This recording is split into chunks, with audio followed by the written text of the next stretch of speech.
За юуны төрөнд энэхүү хурлыг зохион байгуулж байгаа улсын их хурлын гишүүн Монгол улсын хүн амын хөгжил нийгмийн хамгааллын сайд Эрдэнэбай мөн улсын их хурлын гишүүн нийгмийн бодлогын байнгын хорооны дарга Баян Сэлэнхбай улсын их хурлын гишүүн Баатаргой болоод Ахуй уул аймгийн засаг дарга мөн нийгмийн хүн амын хөгжил нийгмийн хамгааллын яамны төрийн нарийн бичгийн дарга Отгон Жаргалбай энд нийт хуран цугласан эрхэм хүндэт ахмад настангууд мөн засаг газрын өөр бусад байгууллагуудын төлөөллүүдэд талархлаа илэрхийлье. Тэгээд өнөөдрийн энэ хуралд оролцож илтгэл тавих болсондоо би их баяртай байна.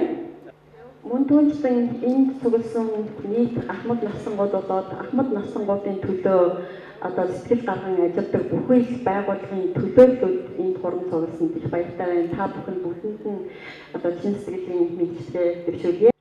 Тэгэхээр та бүхэн энд цугласан хүмүүсүүд бүгдээрээ л ахмад насны хүмүүс юм. Энд ингээд суугаад ярьж байгаа энэ хүмүүсүүд бүгдээрээ 50 нас гарчихсан ийм хүмүүс харагдаж байна. Тэгэхээр энэ бол насчдын тухай, ахмад наснуудын тухай энэ асуудал ганцхан та бүхний тухай асуудал биш. Удахгүй энэ та бүхний насан дээр очих бидний бас асуудал мөн. За ингээд би ихтэй орё ингээд эхний слайдыг үзүүлдэг. За тэгээ өнөөдрийн миний ихтгэл бол 3 хэсгээс бүрддэг. Эхний хэсэг нь бол хүн амын насжилт өнөөгийн нөхцөл байдал цааш чиг хандлага. Хоёр хэсэг нь бол эдийн засгийн үр нөлөө. Гуравдугаар нь бол зөвл нийгмийн үйлчилгээнд үзүүлж буй насжилтын үр нөлөө. Тэгээд энэ дээрээс үндэслээд ингээд бодлого төлөвлөлтийн асуудлуудыг товчхон та бүхэн танилцуулна. So in Mongolia for example. За тэгээд эхний төрөний үзүүлсэн тэр слайданд бол ахмад насны гэж шидээс насны хүмүүсийг хэлж байгаа юм бэ гэдэг. Одоо шилмэл 60-60-аас дээш насныхныг бол ахмад насны гэж хэлнэ гэдэг танилцуулсан байгаа. Тэгээд тэр дараагийн слайдн дээр одоо энэ дээр бол Монгол ахмад насны тоо хэр өссөн бэ гэдгийг харуулж байна. Тэгээ энэ дээр ялангуяа 2000 оноос хойш бол ахмад насны тоо байнга өсөж явсан байгаа. Энэ өсөлт бол цаашид үргэлжлэнэ. Өөрөөр хэлэх юм бол 2000 онд бол Монгол улсад нийтдээ 149 мянган ахмад настан байсан бол 2040 он гэхэд энэ тоо 673 мянгад хүрнэ. Өөрөөр хэлэх юм бол 450%-аар өсөх юм аа.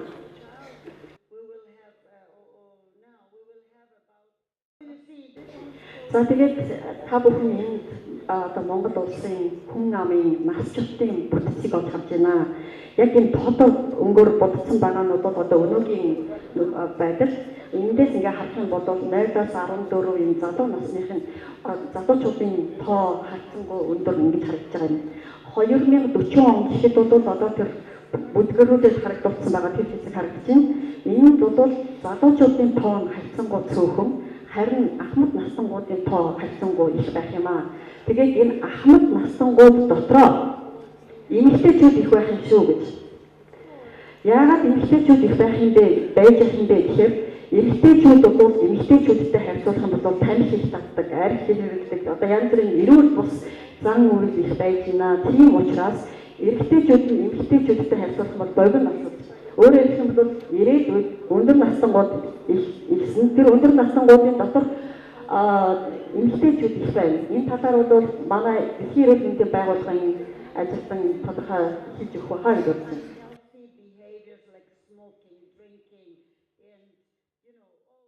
Let's jump 2 slides and go to the economic consequences of aging. За тэгээд одоо энэ хүн амын насжилт явагдсанаар эдийн засагт ямар нөлөө үзүүлэх юм бэ гэдгийг та бүхэн танилцуулъя. The economic consequences of aging fall in 3 categories. As you see, one, the main concern is the labor force productivity and the impact on economic growth, the consumption levels of what people prefer to consume, so the country will have to produce and import more of certain things, and the consequences on the government revenue and expenditures. Хүн ам насчлснаар эрүүл мэндийн одоо нийт улс оронд эдийн засгийн дараах 3 том нөлөөг үзүүлэх юм. бүх нөлөөг бол энэ гурван бүлэгт хувааж болно.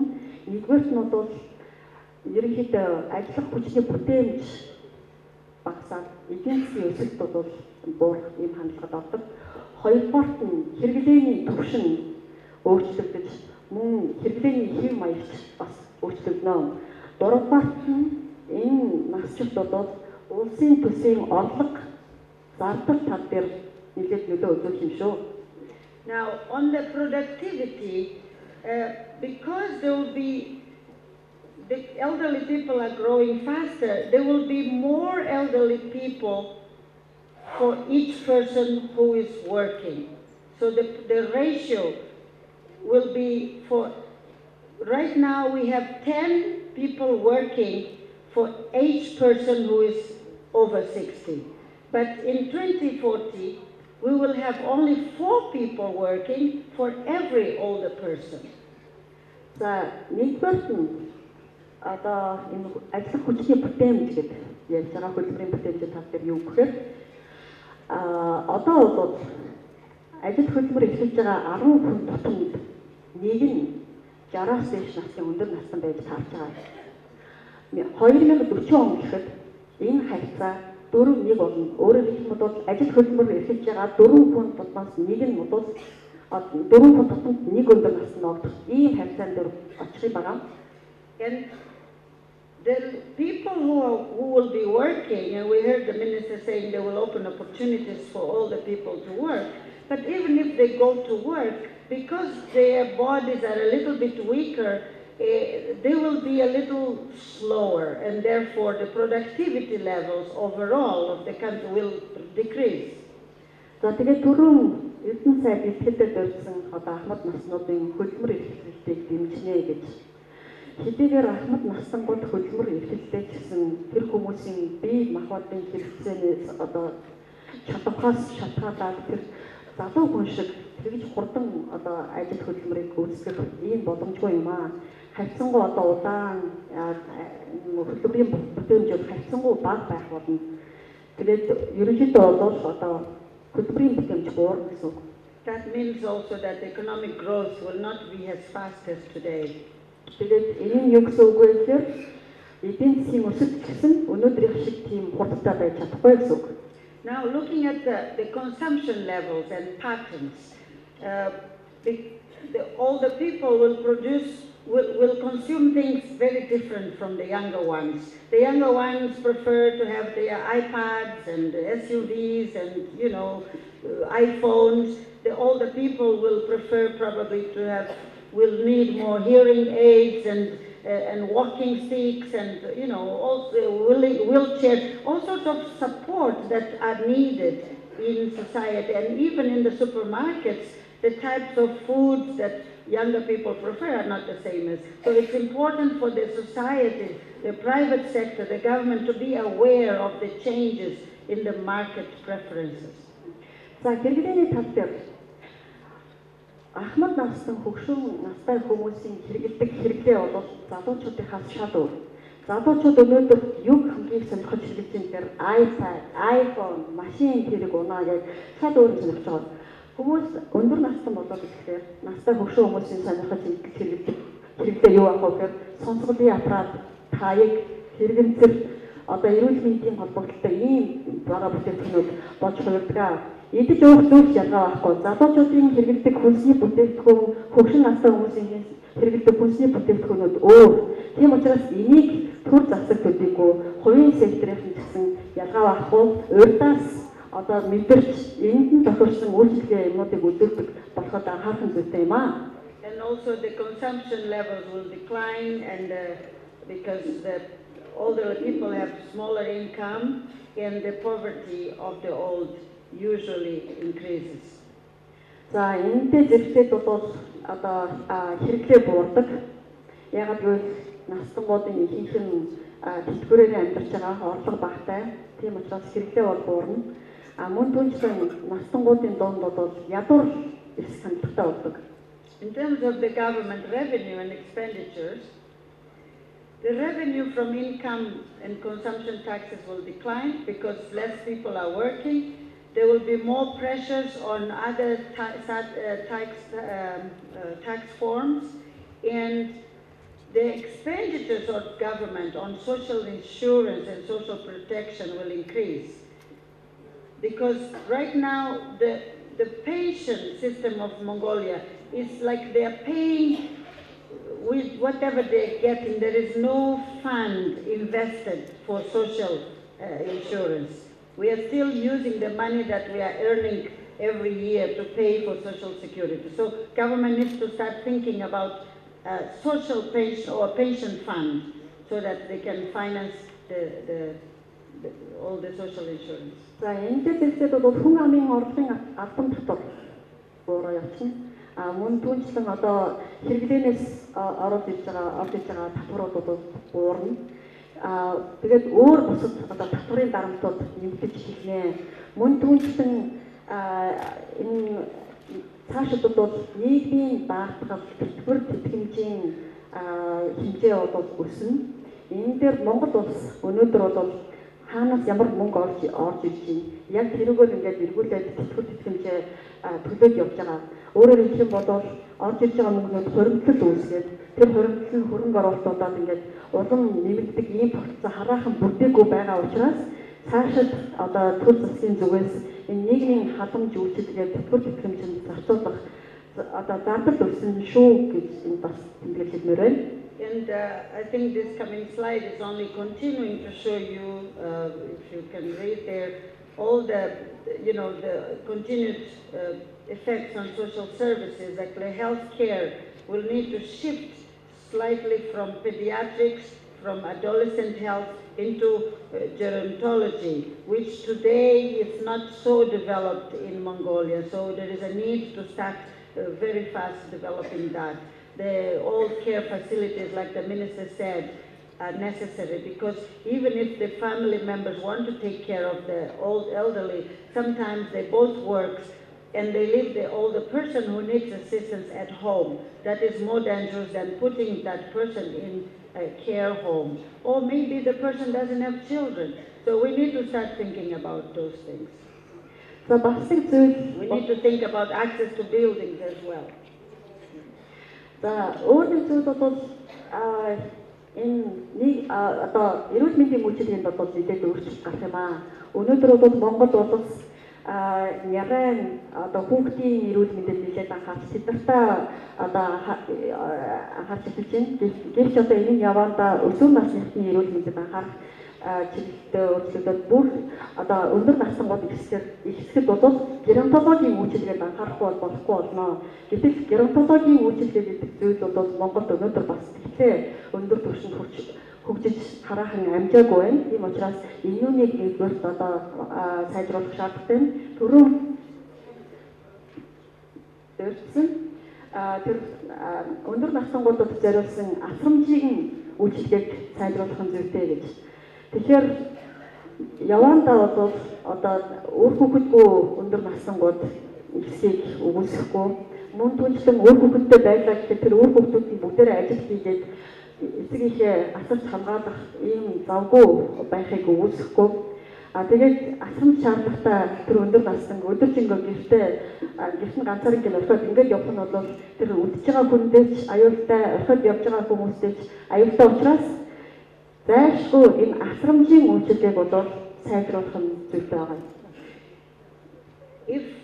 Next slide. If government wants, for example, to create opportunities for all the people to work, they may have to think about vocational training to retrain those older people. In the old days, for example, people were using typewriters or right hand. Now it's computers. Some people may need some classes on computer or other areas to improve their skills, to recalibrate their skills. And the social pension system also needs to be strengthened. За дараагийн слайд руу оръё. Энэ дараагийн слайд аа. За тэгээд түрүүн бас хамт насангуудын хөдөлмөр эрхлэлтийг дэмжих тухай ярьлаа. Тэгээд хөдөлмөр эрхлэлтийг дэмжихэд бол зайлшгүй бодох шаардлагатай нэг зүйл бол сургалтын асуудал юм аа. Жишээлх юм бол өнгөрсөн хугацаанд одоо хүмүүс гараараа бичдэг, эсвэл одоо бичгийн машинаар бичдэг байсан бол одоо өнөөдөр компьютераар бичдэг болчихсон. Тийм учраас ахмад насангуудыг одоо тэр юм бичдэг болгохын тулд бол компьютерыг зааж өгөх шаардлагатай ийм болж байгаа юм. Тийм учраас энэ ахмад насангуудад зориулсан дахин сургалт гэдэг юмыг бол бас бий болгох шаардлагатай. Next slide. Now, internationally, there was a major conference in Madrid in 2002 that it was like the first biggest conference that was speaking about issues of aging. There is what they call the Madrid International Plan of Action. That document really includes a lot of suggestions, like it has a full package of services and policies, policy advices for governments to use if they want to adapt to their countries. And I strongly recommend that Mongolia revises its current elderly strategy to include the package there. За тэгээд энэ бодлоготой холбоотой нийтлүүдийг хэлэхэд бол 2002 онд насжилтын далаарууд бол дэлхийн 2-р чуулган зохион байгуулагдсан. За тэр чуулганаар бол Мадридын олон улсын үйл ажиллагааны төлөвлөгөө батлагдсан юм аа. Тэгээд энэ Мадридын олон улсын насжилтын асуудлаар үйл ажиллагааны төлөвлөгөөнд бол өндөр насангуудтай холбоотой бүхий л асуудлууд түүний дотор үйлчлэгээ, хөдөлмөрийн эрхлэлтэй холбоотой бүх асуудлууд одоо тусгагдсан байгаа. Тэгээд аливаа улс орнууд өөрсдийнхөө энэ өндөр насангууд ахмадуудтай холбоотой хууль, дүрм, бодлого одоо юмнуудаа сайжруулах бодолтой байгаа бол эндээс бас ач ширгэлгүй санаа болгох зүйлүүд маш их байгаа гэдгийг дурдж хэлмээр байна. Let's jump 2 slides towards the end. Recommendations for Mongolia. Монгол улсад зориулсан зөвлөмжийн хэсэг рүү оръё. Шууд 2 Okay, the recommendations are very clear. It means, I already said, one of them, we need to review the 2009 policy on aging that we have in this country and update to use the Madrid International Plan of Action principles and the 2010 UNFPA and HealthAge study on aging.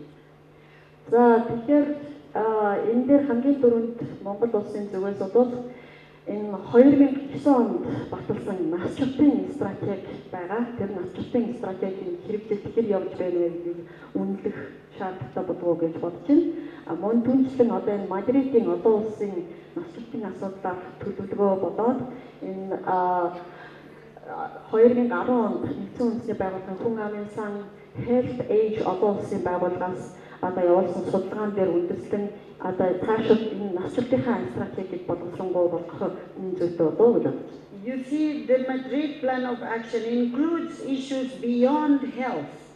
Health is very important and is fundamental in the policy for aging, but there are many other proposals to make the life of the elderly much more pleasant and fruitful.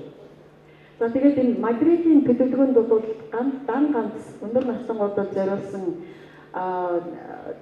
эрүүл мэндийн үйлчилгээний талаар дурдсан юм биш шүү. Эрүүл мэндийн үйлчилгээнээс гадна ер нь энэ ахмад насангуудын амжиргааг сайжруулах одоо өөр бусад холбоотой бүхий л асуудлуудыг тусгасан байгаа.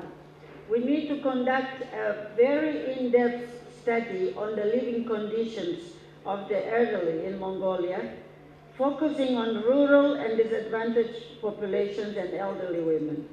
We need to review the social pension and social insurance systems to strengthen them and incorporate the needs of the elderly. За дараагийн хийх хэрэгтэй гэж бодож байгаа хоёр асуудал бол нэгдүгээрт нь энэ ахмад насангуудын талаар ялангуяа энэ ааслагдсан эмзэг бүлгийн ахмад насангуудын талаар гүнзгийрүүлсэн судалгаа явуулах нь зүйтэй болов гэж бодож байна. Хоёрдугаарт нь бол өнөөгийн энэ нийгмийн үйлчилгээ ахмад насангуудад зориулсан нийгмийн одоо халамж үйлчилгээ тэтгэмжийн тогтолцоог одоо судалж үзээд цаашид боловсронгуй болгох нь зүйтэй гэж бодож. There is a need to create what we call the pension fund, which will be like an investment fund specifically for pensions, along with the Human Development Fund. Human Development Fund is like for spending currently on all age groups, but the pension is specifically for elderly to produce capital and revenue for later years when less people will be working. За тэгэхээр одоо энэс гадна бол энэ тэтгэврийн сан гэж зүйл бол зайлшгүй байх хэрэгтэй юм аа. Яг одоо бол Монголд бас энэ хүний хөгжлийн сан гэж байгаа юм л да. Хүний хөгжлийн сан бол ганцхан одоо өндөр настангууд биш, ерөөсөө хүүхэд залуучууд гэж Монголын бүхэл хүн амд хамарсан ийм сан одоо үйл ажиллагаа хэрэгжүүлж байна. Энэний зэрэгтэйгээр бол тэтгэврийн сан гэж байх юм зүйтэй юм. Тэтгэврийн сан бол ерөөсөө тэнд одоо мөнгө хоригдлагдаад хөрөнгө оруулалт хийлдээд ингээд цаашдаа яванд Монгол улсад өндөр насны ахмадуудын тоо нэмэгдээд ажиллах хүчний тоо багассан тэр үед тэр сангаар одоо хүн ам нь амжиргаагаа залгуул ийм боломжийг бүрдүүлэх хэрэгтэй байна гэж бодож. Finally, as the children earlier reminded us, there is a most crucial role for elderly people that sometimes we are not talking about. And it's that Mongolia is changing so rapidly. It's changed its political system from socialist, communist to capitalist. And if we are not very careful, we will lose the link between between the past, between the culture of yesterday, of what makes Mongolia what it is. Because the young people naturally are adopting the Western models, the today's model, and if we don't preserve the well-being of the elderly people, they will not be strong enough or in a position to pass on the cultural values and the traditions. And then Mongolia will become like any other Western society. There will be no difference if we're not paying attention. За ингээд эцэст одоо хүмүүс нэг ярьдгүй ч гэсэн би нэг зүйлийг онцолж хэлмээр байна. Юу гэхээр Монгол улс бол социалист дэглэмээс одоо энэ чөлөөт эдийн засгийн нийгэм рүү маш хурдтай шилжсэн. Тэгээд маш хурдтай ингэж шилжиж байгаа энэ үед бол уламжлалт, ёс, заншил хаягдах тохиолдол маш байдаг.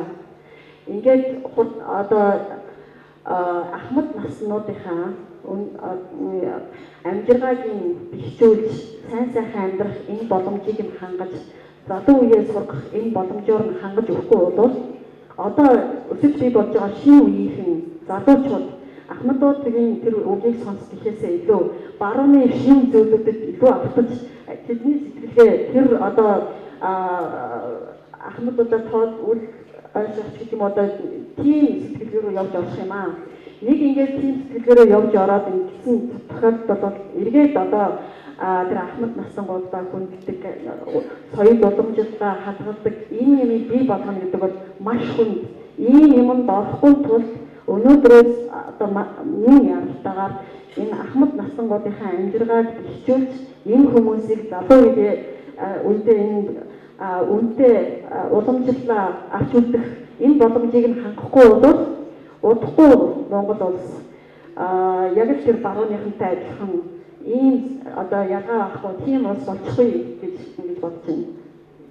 The survival of Mongolia, as you all know it in terms of your cultural values that everyone seems to be so proud of, depends on preserving our elderly. Thank you very much. За тэгээд та бүхний өнөөдөр би Монгол хүн гэж бахархаж явдаг энэ бүх уламжлалт соёл энэ бүх зүйлүүдийг хадгалахын тулд хамгийн гол нь ахмад насангуудаа амжиргааг нь сайжруулж бэхжүүлж явах ёстой юм шүү гэж хэлмээр байна. Баярлалаа.